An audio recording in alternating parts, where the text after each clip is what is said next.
In this video, we will discuss about the adaptation in different organisms. Means different organisms different habitat में कैसे अपने आप को adapt करते हैं because they can't move from that place to another area.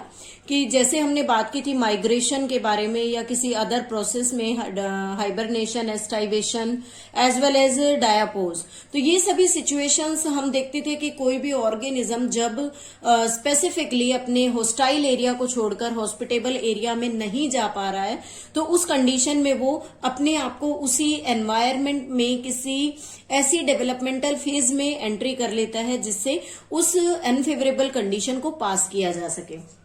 लेकिन अब हम देखते हैं कि कुछ स्पेसिफिक ऑर्गेनिजम्स हैं जिनके पास कैपेसिटी होती है कि वो उसी एनवायरनमेंट में रहते हुए भी अडेप्ट कर सकते हैं। तो we are taking here the process adaptation. Adaptation means किसी स्पेसिफिक ऑर्गेनिज्म की बॉडी में कोई बिहेवियरल, फिजियोलॉजिकल और मोर्फोलॉजिकल चेंज होना। It means the change in morphological, physiological as well as the behavioral attribute of an organism. Attribute of an organism means किसी specific organism की body में इस तरह से कोई स्पेसिफिक चेंज होना। तीनों कैरेक्टर्स हो सकते हैं। It may be the change of morphological type means organism का जो एक्सटर्नल फीचर है वो चेंज हो जाए। फिजियोलॉजी मीन्स उसके इंटरनल जो मेटाबॉलिक रिएक्शंस होती हैं उनमें कोई चेंज होना या बिहेवियर में चेंज होना। तो अगर इस तरह से कोई भी ऑर्गेनिज्म अपने आप को मॉडिफाई करता है then we can say that it is enable to survive and reproduce. Survive and reproduce it means वो उस एनवायरमेंट में इजीली सर्वाइव कर सकता है और वहां पर वो अपना रिप्रोडक्शन इजीली कर सकेगा। इट मीन्स अपनी हैबिटेट में वो अडेप्टेड है।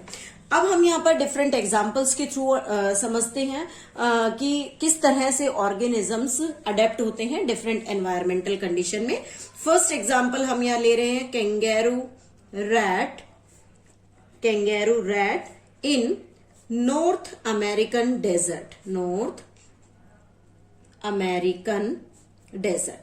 means नॉर्थ अमेरिकन डेजर्ट में जो कैंगेरू रैट्स हैं वो कैसे अपनी बॉडी को या अपने खुद को अडेप्ट करते हैं। तो यहाँ पर हम एक चीज ध्यान देंगे कि जो डेजर्ट होते हैं these desert are deficient in water means वहां पर वाटर कम अवेलेबल होता है। इट मीन्स जो भी ऑर्गेनिज्म वहां अडेप्ट हो रहा है they have the minimum water in their body और उस मिनिमम वाटर कंसंट्रेशन पर उसे डिपेंड करना है। तो कैसे वो अपनी बॉडी को अडेप्ट करता है। फर्स्ट फीचर आता है दे शो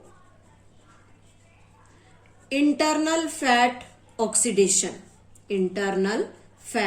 ऑक्सीडेशन मीन्स उनकी बॉडी में जो फैट होता है उस फैट का ऑक्सीडेशन होता है। द फैट अंडरगो ऑक्सीडेशन और इस फैट के ऑक्सीडेशन से यहाँ पर वाटर रिलीज होता है and that water is in the form of by product means ये एक बाय प्रोडक्ट की फॉर्म में यहाँ पर वाटर रिलीज हो रहा है।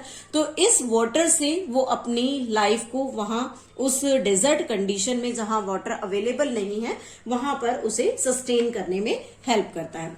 सेकंड आता है कि दे कॉन्सेंट्रेट देयर यूरिन मीन्स जो भी वो यूरिन अपनी बॉडी से रिलीज करते हैं दैट यूरिन बिकम कॉन्सेंट्रेटेड। जब हम बात करते हैं कॉन्सेंट्रेटेड यूरिन की it means it consist of less water, उसके अंदर पानी जो है वो बहुत कम अवेलेबल होगा। तो इसलिए कैंगेरू रैट के पास एबिलिटी होती है कि वो अपने यूरिन को कॉन्सेंट्रेट कर सकते हैं। नेक्स्ट आता है solidification of faeces.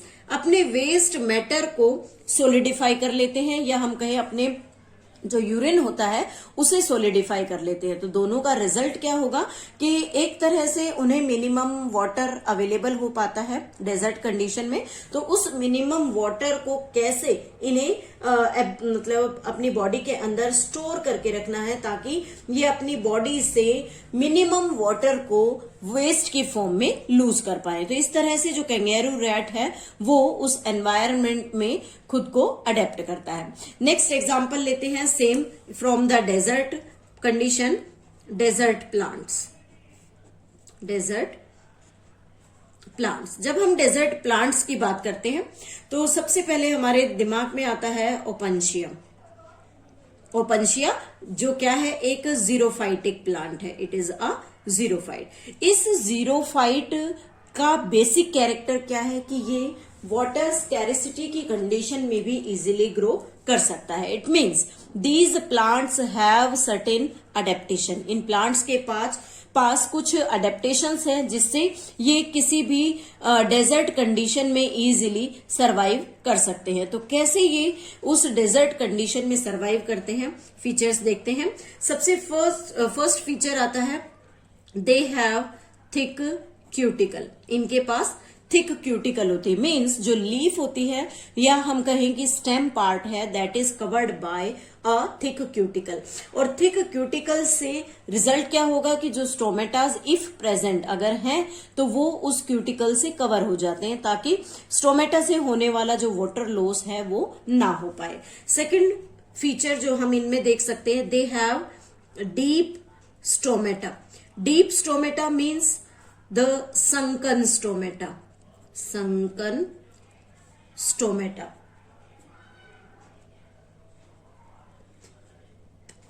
Sunken stomata means जो डीप पिट में होते हैं। जनरली हम जब कोई भी लीफ एपिडर्मिस बनाते हैं तो उस लीफ एपिडर्मिस में जैसे हमने यहां पर सरफेस पर स्टोमेटा ड्रॉ किया, लेकिन जब कोई भी संकन स्टोमेटा होता है then it is present in a deep pit, और वो यहां इस डीप पिट के अंदर प्रेजेंट होगा। तो इस टाइप का जो स्टोमेटा होता है उसे हम संकन स्टोमेटा कहते हैं। They have special photosynthetic mechanism. Photosynthetic mechanism, photosynthetic mechanism यहां पर एक स्पेशल टाइप का प्रेजेंट होता है जिसे हम कैम के नाम से जानते हैं। CAM stands for crassulacean acid metabolism. Crassulacean acid metabolism, यहां पर एक स्पेशल टाइप का पाथवे इन प्लांट्स के अंदर हम देख सकते हैं। Let us understand with a short diagram. Suppose that we are taking here the mesophyll cells. यहां पर हम मीजोफिल सेल्स ड्रॉ कर रहे हैं और ये mesophyll cell sorry same mesophyll cells है, but we are taking here two conditions. This is the night condition. It means the mesophyll cell working during the night period and the mesophyll condition during the day period. Means day period में वहां पर जो night condition है या day condition है उसमें mesophyll cells में working कैसे होगी। तो सबसे पहले हम यहाँ बात कर रहे हैं नाइट कंडीशन की। तो एक चीज ध्यान देने की है कि जितने भी डेजर्ट प्लांट्स होते हैं या हम कहें जीरोफिटिक प्लांट्स हैं, उन सभी प्लांट्स में एक स्पेशल कैरेक्टर होता है। They have stomata closed during day time.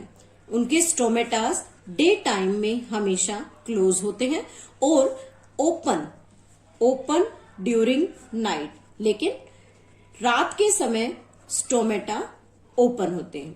तो यहां पर that character is different from the normal plants. Normal plants में हम हमेशा देखते हैं कि स्टोमेटा डे में ओपन और नाइट में क्लोज होते हैं। तो what is the basic difference between these two activities, कि जब नाइट में स्टोमेटा ओपन होगा, the stomata open here, then it will take CO2 from atmosphere. वो रात को एटमॉस्फेयर से CO2 लेगा और उस CO2 को कन्वर्ट करके एक इंटरमीडिएट प्रोडक्ट बना लेता है जिसे हम मैलिक एसिड का नाम देते हैं।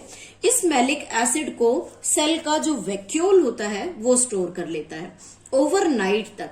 ये वैक्यूल इस मैलिक एसिड को स्टोर करके रखेगा। आफ्टर दैट जैसे ही नेक्स्ट डे मॉर्निंग यानी कि सन लाइट जब अवेलेबल होगी, देन सेम मैलिक एसिड, यहां पर ये मैलिक एसिड प्रेजेंट है, मैलिक एसिड वैक्यूल में, ये मैलिक एसिड वैक्यूल से साइटोप्लाज्म में आता है and here it enters into C3 cycle. और इस मैलिक एसिड से जो कंपोनेंट्स बनते हैं वो कंपोनेंट C3 साइकिल में एंटर करता है। तो जब C3 साइकिल परफॉर्म होगी, ultimately it will give rise to the glucose. Means day time में जब स्टोमेटा क्लोज है, यहां पर स्टोमेटा क्लोज है, तो उस टाइम पर ये कार्बन डाइऑक्साइड को एब्जॉर्ब नहीं कर सकते, इसलिए नाइट में एक्टिविटी होती है। नाइट में एक्टिविटी होती है कि स्टोमेटा को इजीली एब्जॉर्ब करे और उसके बाद अगले दिन जो कंडीशंस होती है उसमें वो जो अपना मैलिक एसिड जो इंटरमीडिएट कंपाउंड बनाया था उससे अपना फूड प्रिपेयर करता है। तो ये स्पेशल पाथवे जो है डेजर्ट प्लांट्स के अंदर प्रेजेंट होता है। नेक्स्ट फीचर लेते हैं, दे हैव नो लीव्स, इनके ऊपर लीव्स नहीं होती। इट मीन्स जैसे अगर हम एग्जाम्पल लें ओपनशिया, ओपनशिया में लीव्स नहीं है, तो उनकी उन प्लांट्स की लीव्स कहाँ है या हम कहीं कैसे मॉडिफिकेशन हुआ, they are modified into spines. Plant की लीव स्पाइन्स में मॉडिफाई हो जाती है टू रिड्यूस ट्रांसपायरेशन। ट्रांसपायरेशन को कम करने के लिए, ताकि प्लांट से वाटर लॉस कम हो, उसके लिए प्लांट की लीव्स रिड्यूस हो जाती है। And one more important character, they have flattened stem, और इन पर फ्लैटेंड स्टेम होता है। तो इस तरह से हम देख सकते हैं कि डेजर्ट के प्लांट कैसे डिफरेंट कैरेक्टर्स की हेल्प से या different morphological feature as well as physiological, जैसे कैम साइकिल है, तो उससे प्लांट अपने आप को किसी भी हार्श एनवायरनमेंट में अडेप्ट कर सकते हैं।